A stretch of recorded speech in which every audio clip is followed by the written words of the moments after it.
Hi, friends. Good evening, and welcome to a very interesting discussion on the IMF's World Economic Outlook, June 2020.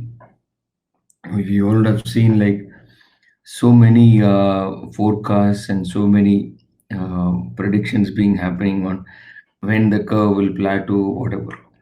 Here is a chance for us to understand from the highest level on what is the perception about where the entire world economy is looking at. I mean, as the name itself suggests, it's only an economic outlook, and the first report was issued in April and it's got updated in June 2020. So, as the market pans out, the forecast is being significantly altered, and we see that every quarter the numbers are only getting from bad to worse. But nevertheless, it gives a good peek on as to for us to understand what it is all about, and at least to feel we can reflect on how our domestic economies are currently going through with this perspective in mind. I would definitely thank Gracelyn, Jugal, and Sundar for their efforts to get this presentation for us today. Some of the terms: A is for advanced economies, EM is emerging economies like India, GDP, of course, IMF, International Monetary Fund, ILO, International Labour Organization, LNG is liquefied natural gas, OPEC is Organization of the Petroleum Exporting Countries, and UK, US, and World Economic Outlook, WEO. This is the agenda, very comprehensive agenda.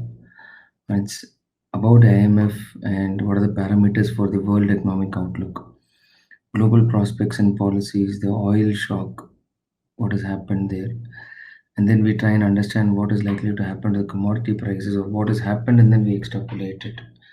And the impact of COVID 19, the economic recession in 2020, and the uncertainties, and what are the upside risks to food prices. Because, of course, you see everywhere, including in India, there has been like free distribution of food. To what extent those are sustainable, and then the government debt and fiscal deficit at the global level. So that's the agenda for us for the day. So it was created, IMF was created in 1945, and it's an organization of 189 countries which work together to foster global monetary cooperation, secure financial stability, facilitate international trade, promote high employment and sustainable economic growth, and of course, to reduce poverty over time globally. It's governed by and accountable to 189 countries that make up its almost, they cover close to 95 to 98% of the population. The IMF's primary purpose is to ensure that the stability of the international monetary system, the system of exchange rates and payments that enable countries and their citizens to transact with each other. So, World Economic Outlook, it's a survey by IMF. It's usually published twice a year, one in April and the other in October. But it presents IMF economists' analysis of global economic developments during the near and midterm, because so effectively given the fact that it happens twice a year, so it's a 6 month window what they look at. And the chapters here in the WEO World Economic Outlook gives an overview as well as a more detailed analysis of the world economy. It also considers issues affecting industrial countries, developing countries, and economies in transition to market, and addresses topics of pressing current interest. So, as you would understand, IMF is not a body for just one set of countries like OECD or OPEC. It's a global organization which is in effect in existence for everyone who's a stakeholder, be it developing, developed, or underdeveloped economies, or what we call as a transition economies from one stage to another. So on 14th of April, it released the World Economic Outlook. And due to high level of uncertainty in current global economic conditions, the WEO released in April 2020 contained the following indicators. One was real GDP growth, that's factoring for inflation. Second, consumer price index. Third, current account balance, unemployment, per capita GDP growth, and fiscal balance. So the projections for these indicators are provided only through 2021. And the forecast for 2020 and 21 were made on baseline scenario, assuming the pandemic fades in 2020. So that was the assumption. We still do not know whether that assumption was appropriate or otherwise. And in June, the forecast got updated, which is why we are currently spending time to understand the most updated version of the World Economic Outlook. So the economic data available at the time of April 2020 WEO forecast indicated an unprecedented decline in global activity due to the pandemic. And the data released since then suggested even deeper downturns, because I still remember there were studies which said that India will grow at 2%, then they said India will grow at 0%. Now they are talking about negative growth. So well, as the days move on, given the lockdown and other issues, definitely the outlook looks very, very bleak. Accordingly, the IMF published the World Economic Outlook, the revised one, on June 24th. As with April projections, there is a higher than usual degree of uncertainty in June. The first quarter GDP was generally worse than expected. There were few countries among the uh, exceptions, which included Chile, China, India, Malaysia, and Thailand. Whereas the second and in emerging in the developing countries, and Australia, Germany, and Japan amongst the advanced economies were the outliers. But generally, the first quarter GDP was far lower than what was expected. High frequency indicators point to a more severe contraction in the second quarter, except in China, where most of the country had already reopened by early April. And here, friends, they follow a calendar year. It's not like the first quarter and second quarter, which we follow in India, which is April to June. So here it's more from a calendar year perspective. And in June 2020 report, two alternate scenarios where a second outbreak is expected in 2020 or a faster recovery were also considered, and was also concluded that in case of second outbreak, the negative impact on activity could be even larger. So it is, see, if at all the outbreak gets curtailed, what could be the scenario and what happens when things get really bad? Because there's already talks of a second pandemic, another type of flu, bird flu, which started in China. We still do not know whether it has the potential of being a pandemic. So if you look at this frenzy, the output of advanced economies. So this is a comparison as of April and the earlier projection and the present one. So let's look at it. The real GDP annual percentage change. If you look at the case of US for 2090 to 2020, the estimation, if you see, from there is a estimation of minus 5.9 and minus 5.2, minus 7%, minus 7.2. So for each of these developing economies, advanced economies, as they say. So there looks to be literally no, what should I say, positive signs or slumber in this case. It's across negative.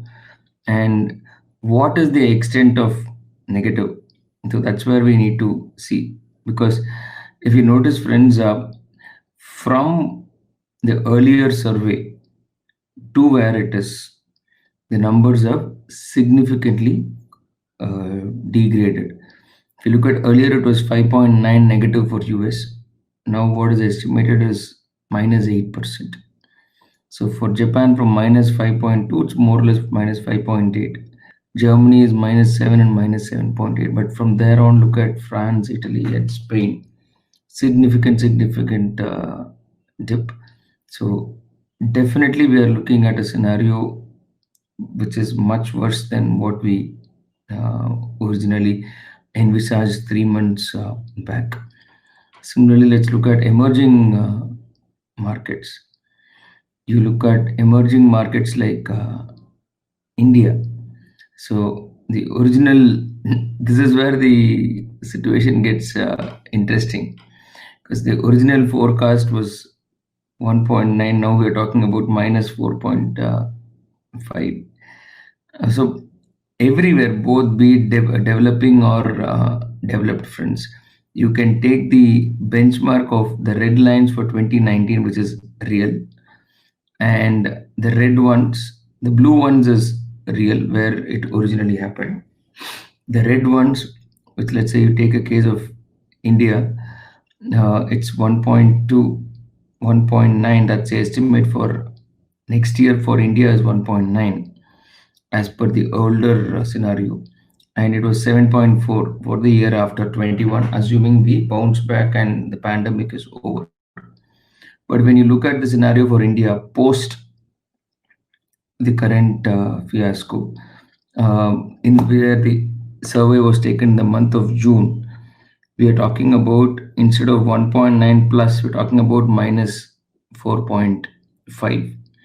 So for all the ASEAN countries put together, we are not talking too much from minus zero point 0.6, we're talking about minus 2 so far, and we still do not know where it would end. But when it comes to the oil economies of Saudi Arabia, Nigeria, or even Russia to some extent, I mean, it is significantly negative compared to what it was earlier.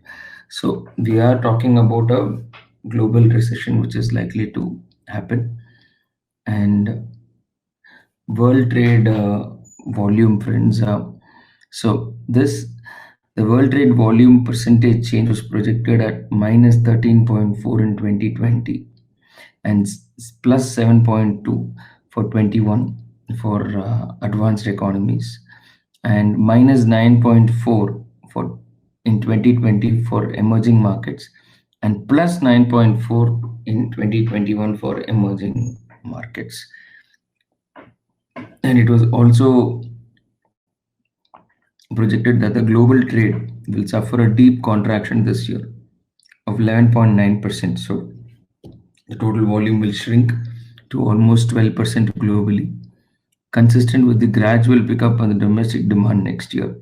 This is likely to grow by 8%. But this is on the assumption, I believe, is the fact that things will be put to rest by the end of this calendar year. We still do not know whether that will happen. What are the prospects and policies? The COVID-19 pandemic is inflicting significant human cost, lot of lives, and health crisis is therefore having a severe impact on economic activity. There is this fear psychosis which is gripped on people. And as a result of the pandemic, the global economy is projected to contract sharply by 3% in 2020, much worse than the 2008-9 crisis. And global growth is projected at minus almost 5% as of June 2020 report. And in the baseline scenario, which assumes that the pandemic fades in 2020 and efforts to contain can be gradually unwound, the global economy is projected to grow at 5.8% in 2021 as economic activity normalizes. And we assume that there won't be any further outbreak and a vaccine will be found by the end of this year, then 5.8% is the growth expected for next year. Now, if we are to compare the global financial crisis and what is happening, so the Lehman Brothers started that in 2008, and the next year, the year which followed, was crazy. So, but the Great Lockdown is actually literally it's 30 times more devastating than what we saw in 2008-9. So at that time, the world recession was predicted at, well, the global growth at that time was predicted at, effectively it had an impact of minus 0.1%, whereas in April the numbers are already at 3%, and we are trying to move on to close to 5% by the end of this year, so which is very scary in terms of what can lie in store for us post the pandemic. And if you notice the total loss due to COVID 19, the cumulative output loss across 2020 and 21 is expected to be about $9 trillion of output. That's significant. There's a significant value erosion in terms of economic prosperity. And this is likely to be borne by the entire population, but the vulnerable will be the most hit. Recession in advanced economies and emerging economies due to this current lockdown. So the real GDP in advanced economies is likely to be at to contract at -6%, whereas it was only at -3.3. Whereas when it comes to -3.3 during the global financial crisis, so they are likely to face a double impact, when double the impact what they had then. But when it comes to emerging markets, despite the uh, crisis, they grew at 2.8%, but this time they're expected to shrink by 1%. So still, the emerging markets, given their resilience and the base effect, are likely to weather the storm far better than the advanced economies. But they don't have the cushion of the balance sheets of advanced economies, which is what we're going to see now. The COVID-19 pandemic differs markedly from past triggers of downtown. Infections reduces labor supply. Quarantine, regional lockdowns, and social distancing, which are essential to contain the virus, they significantly affect social interactions and therefore sectors like travel, hospitality, entertainment, and tourism. The workplace closures disrupt supply chains and lower productivity. Layoffs, income declines, fear of contagion, and heightened uncertainty make people spend less, triggering further business closures and job losses. There is a de facto shutdown of significant portion of the economy, and healthcare expenditure necessarily rises at this time, way above than what was originally expected. And these disruptions are likely to spill over to trading partners through trade and global value chain linkages. So it is a chain effect which we are expecting, and no country in today's integrated world can ever expect to be immune from this virus. There's no vaccine for trade immunity. So the early indications of severe economic fallout. First, the economic impact was already visible. For example, in China, the industrial production, retail sales, and fixed asset investment dropped dramatically in Jan and Feb. The extended lunar nuclear holidays is a gradual reopening of non-essential business across the country, and low demand for services as a result of social distancing imply a significant loss of working days and severe contraction in the first quarter of economic activity.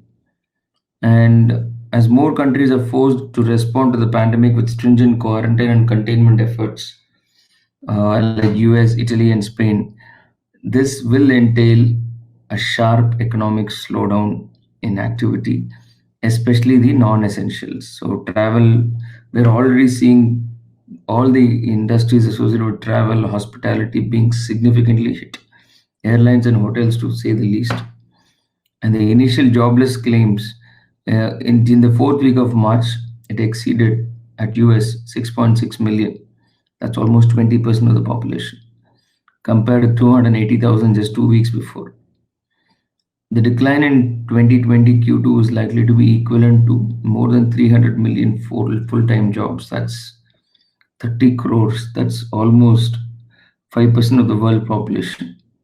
However, upfront containment measures are essential to slow the spread of the virus and allow healthcare systems to cope with and pave way for an earlier and more robust resumption of economic activity. But uncertainty and reduced demand for services could be even worse in a scenario of greater spread without social distancing. So, no one knows what is the right measure to close the economy or leave it open. But one thing which is very certain is economic activity is nowhere close to where it was expected to be. The fast deterioration of global economic outlook and the breakdown of OPEC agreement among oil suppliers have weighed heavily on commodity prices. So, and the base metal prices fell by 15% from mid-January to end March. Natural gas prices declined by 38% and crude oil dropped by almost 65%. So that's one thing you need to understand. When people stop traveling or even moving within the cities, I mean, gas and gasoline are supposed to be the initial casualties. Futures markets indicate that oil prices will remain below $45 a barrel through 2023, being 25% lower than 2019 average price. And these developments are expected to weigh heavily on oil exporters with undiversified revenues and exports, particularly on high cost producers. At the same time, we have lower oil prices, which will benefit oil importing countries like India, which is why you see a trade surplus for the first time because that's one, of course, the prices are low. Second, we don't need to import as much as we used to import. And lower oil prices also present an opportunity to reduce harmful subsidies. So if you look at the fall in commodity prices, friends, if you look at the graph, be it base metal, oil, or natural gas, I mean, it's significant. And in 2021, oil is expected to dip by almost 41% compared to where it started. This is as of now, as of June, and it's likely to go up by 3.8% in 21. Let's wait and watch what the reality is. Only time will tell. Significantly tighter financial conditions. Uh, Equity markets have sold off, but we still have some outliers like even the Indian Nifty. We don't know why it's going up at this point. High yield corporate and emerging market sovereign spreads have widened significantly. Signs of dollar funding shortages have emerged. Currency movements have generally reflected the risk sentiments. The currencies of commodity exporters with flexible exchange rates among emerging markets and advanced economies have depreciated sharply.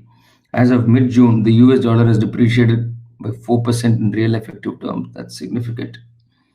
And the rapidly worsening risk sentiment has prompted a series of central bank rate cuts, liquidity support actions, and in a number of cases, large asset purchase programs. We saw how the Fed acquired billions of junk bonds. Even theaters were allowed to raise billions of dollars uh, on Fed acquisition. We still do not know how long the Fed will keep purchasing the junk bonds. The significant tightening of financial conditions will further dampen economic activity in the near term, adding to the direct macroeconomic fallout of health crisis. And the real effective exchange rates. So the currencies which have weakened substantially in previous months have appreciated since April, including the Australian dollar, Norwegian kroner. You would see some of these which have gone into the positive zone. The Norwegian rand, the Russian ruble, the South African rand amongst the emerging markets, Indonesian rupiah, even the Mexican peso is appreciated.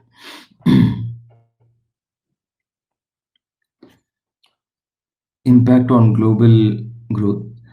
The pandemic is assumed to fade in second half of 2020, and therefore the IMF is saying it's hard to predict what is likely to be the effective impact. But if you see the duration of the shutdown, countries experiencing severe pandemic like US, Brazil, Russia, India, UK, and Spain, they are assumed to lose about 8% of the working days. That's an underestimation. We've already lost much more this year over the duration of containment efforts, and other countries are expected to lose by 5%. So, straight 8% of GDP is likely to be impacted, but we foresee at least 10 to 15% of working days minimum being lost as a nation this year. Um, Again, the tight financial conditions for advanced and emerging market economies are expected to remain in place for the first half of the year, consistent with the assumed path of pandemic and gradual normalization in economic activity. Financial conditions is expected to ease in the second half of 2020, but still at the ground level, we do not know how far practical it is. Commodity prices, based on the futures market pricing as of March 2020, the average petroleum spot prices per barrel are estimated at 35.60 in 2020. Uncertain recovery. The global growth is projected at 5.4% for next year. and of which the advanced economies are likely to grow at 4.8%, and the emerging economies are likely to grow at close to 5.9%. Whereas in 2010, the global growth rebounded to 5.4% from a negative 0.1% in 2009. We still do not know what is going to be that bounce. And the rebound in 2021 depends critically on the pandemic fading in the second half of 2020. So that's a key assumption in most of our estimates. See the world GDP. The left-hand side chart shows the level of GDP at the end of 2021, and the blue line is for the advanced economies, and the red ones is for the emerging economies. Uh, Both advanced emerging economies and developing economies are expected to remain below the pre-virus baseline. So that's where the unfortunate reality is. You see, the dotted line is the pre-virus baseline, and the red ones is for the emerging market economy. So it is expected to be significantly lower. And the quarterly world GDP, again for June 2020 estimates, assuming Q1 of 2019 is 100. So the original estimate was, if you see for the world, Q4, beginning from Q1 of 2020, let's take the yellow one, so the black one is the world, the global picture. It is starting to get negative because 100 is where the base effect is Q1 of 19 calendar year. It is likely to be significantly negative globally, at least for this entire calendar year, and from there it's starting to be positive. But China looks to be the outlier where they expect the recovery from Q2 itself to be very, very positive compared to other parts of other economies. So this can definitely narrow the gap between China and US going forward. Again, World Economic Outlook, April 2020. If you see the growth projections as per June 2020 reports, friends, we are likely to be negative advanced economies by 8%. The world output is likely to be negative by almost 5%. But all these are expected to be significantly positive next year. But again, on the assumption that the pandemic would be off our tables by the end of this year. What are the policy priorities as far as IMF's seat is concerned? Adequate resources for the health system, shared economic policy objectives across countries, limiting the application of health shock to economic activity. So sizable targeted fiscal measures. The object of fiscal policy should be twofold. One is to cushion the impact on the most exposed, provision for liquidity and credit guarantees, loan restructuring, broader stimulus, multilateral cooperation to assist constrained countries, and policy for the recovery phase, ensuring a swift recovery, scaling back targeted measures and balance sheet repair and debt restructuring. We still do not know what is going to be the accepted norm for printing currencies, what is going to be the accepted public debt to GDP for economies to raise infinite funds from the market and still stay relevant or being considered by the rating agencies. We see the policy tracker on response to COVID. Advanced economies implemented as 100%, assuming for the credit policies they have implemented, credit and tax policies and social policies for advanced economies 100%. Regulatory policies they have announced a bit, and when it comes to emerging markets, we're all at about 70 to 80% across, except for other policies. So there is a good amount of progress by developing economies in the regard. I mean, you can see that with India as well. But how long sustainable can this be? The country's fiscal measures in response to COVID-19, additional spending and foregone revenue, loans, equity, and guarantees. If you see the advanced economies, we've been doing it at let's take the case of India. Our loans, equity, and guarantee is about 5% of GDP. Italy is almost 30%. Overall, for the advanced economies, it's only about 35%. US credit guarantee is only about 2.5 to 3%.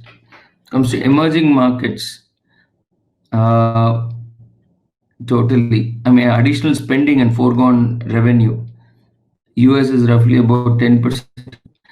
The developing economies are very low. Obviously, they don't have the balance sheet strength to do it. On a cumulative base, the advanced economies have done it at 11%. The credits and loan guarantees and additional spending foregone has been about 8-9%. Emerging markets have given a credit base of almost 5.5-6%, and their foregone spending to the tune of 8-9%. That's austerity measures which they've taken.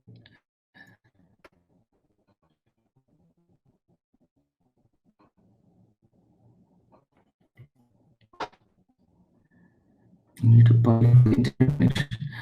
Commodity market development and forecast.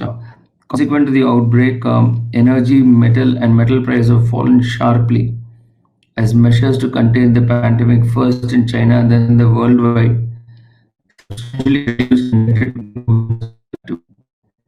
oil prices collapsed further in March as the OPEC coalition broke down, unable to reach an agreement, and the price impact has varied significantly across commodities. And gold, of course, has been the only so we have seen gold prices skyrocket. And the outbreak has reduced demand for agricultural raw materials and animal feed as well. So there's been a negative impact on that pricing. So if you see the impact on commodity prices uh, across, there has been negative, and that negative is, if you see in Brent crude, it's almost 60%. Platinum is almost close to 40%. Arabica coffee, I believe, is plus close to 17-18%. Uranium is up by almost 3 to 4%. Gold, I don't know on what basis. Gold, I don't know on what basis it is negative, but this pre the commodity price movements between Jan 17 and Feb 7. So at that time, gold was at negative 4 or 5%. But and most of the other commodities, be it energy, base metal, agriculture, and precious, has been on the negative zone. Now, if you see that the energy price plummeted, oil declined by 7.3% between August to February. Um, and similarly, they further declined by almost 40% from March to the COVID-19 outbreak. After trading close to $20 towards the end of March, oil has sort of recovered. Travel demand has brought down oil. Travel restrictions have brought down oil demand significantly, and there is an unprecedented decline in oil demand in 2020. And during the collapse in second quarter, in the second oil consumption that could exceed 10 million barrels a day, we don't know what percentage of 10 million will even relevant. The steep upward sloping oil future curve is a fast reduction in storage capacity as well. So that's going to be a massive case for concern. The West Texas Intermediate oil futures, which in April had sunk deep into negative territory for contracts expiring in early summer, have risen in recent weeks to trade in a stable range close to current spot price. The impact of international and domestic travel restrictions. If you see Chinese oil stocks, uh, so let's try and look at Chinese transport congestion index. For 2020, it's very, very low because there's hardly any transportation for it to get congested. And Chinese oil stocks, the weeks before and after the pandemic, at this point, we're talking about they're up by about 5 to 6%. Impact of unprecedented decline in oil. Chinese LNG buyers to halt their LNG imports because their storage tanks are filled. The Asian LNG spot prices fell to a record $3 per MBTU. And as of March 27, oil futures contract indicate rising Brent prices close to $45, over the next 5 years. And baseline assumptions also based on future prices suggest average annual prices of 34.8 in 2020, which is a 43% decline compared to last year. And now it is, and 36.4 for 2021. Oil economies are in very bad zone. Metal prices decline mitigated by storability. So base metal prices declined by 5.5% between August 19 and Feb 2020, and an additional 9.1% in March. The shutdown of Chinese factories in Feb, because China accounts for close to 50% of major metals globally. The base metal price index is projected to decrease by 10.2% this year and a further 4.2 next year, because we still do not expect markets to bounce back to where they belonged.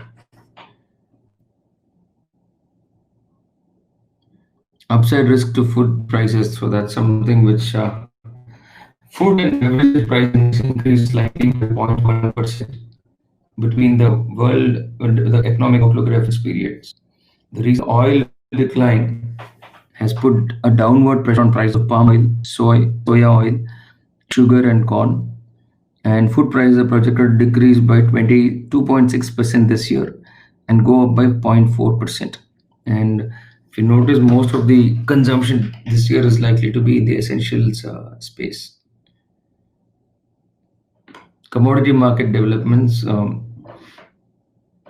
So again, we are talking about being in the negative zone. Commodity price indices, assuming if 2016 is considered to be the baseline of 100, your be it energy is definitely below 100 compared to 2016 prices. Food is likely to be around that zone, metals marginally above that zone, and all commodities put together we are expected to get back to 2016 price levels.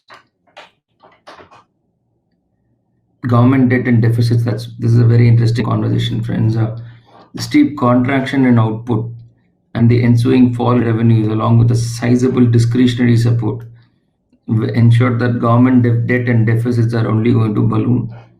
The global public debt is expected to reach an all-time high, exceeding 101% of GDP, a surge of 19 percentage compared to last year. What it means is, let's say India's GDP is 200 lakh crores, and India's already our debt to GDP is about 80 lakh crores, 80% debt, be it out of balance sheet items and state government debts.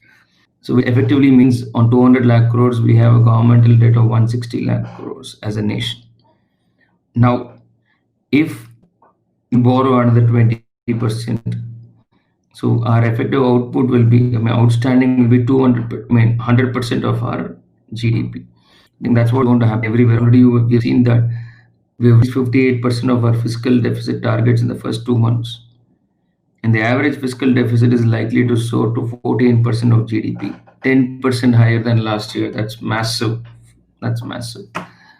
In particular, government revenues are expected to fall more than the output and projected to be at 2.5 percentage points of GDP lower on an average than in 2019. So these are very relevant numbers and something which is going to have a direct consequence to ratings of many countries. Change global government debt and overall fiscal balance world over. You are trying to see overall fiscal balance is going to become minus 14%. Gross debt is expected to be 101.5% this year. For advanced economies, it is 131, and for emerging markets, it's 63.1. So even next year, the global fiscal balance, overall fiscal balance, is likely to be negative across markets, and the gross debt is expected to be 103, 132, and 67% respectively. So the trend to depreciation or increase in public debt to GDP, what is right? I think the matrices is likely to be refixed going forward. Earlier, we used to say, let's say for a debt to equity of 1:2 is good, when markets have consistently become bad, you would end up saying, okay, 1:2, now 1:3 is good, or 1:5 is good. And we are not going to be alone in this. The entire world is going to be with us together in this fight, in this zone. So these were some of the important highlights, friends, which we thought we should discuss as far as this very pertinent report on the world economy is concerned. Hope you enjoyed listening and had some useful insights of this. Thank you.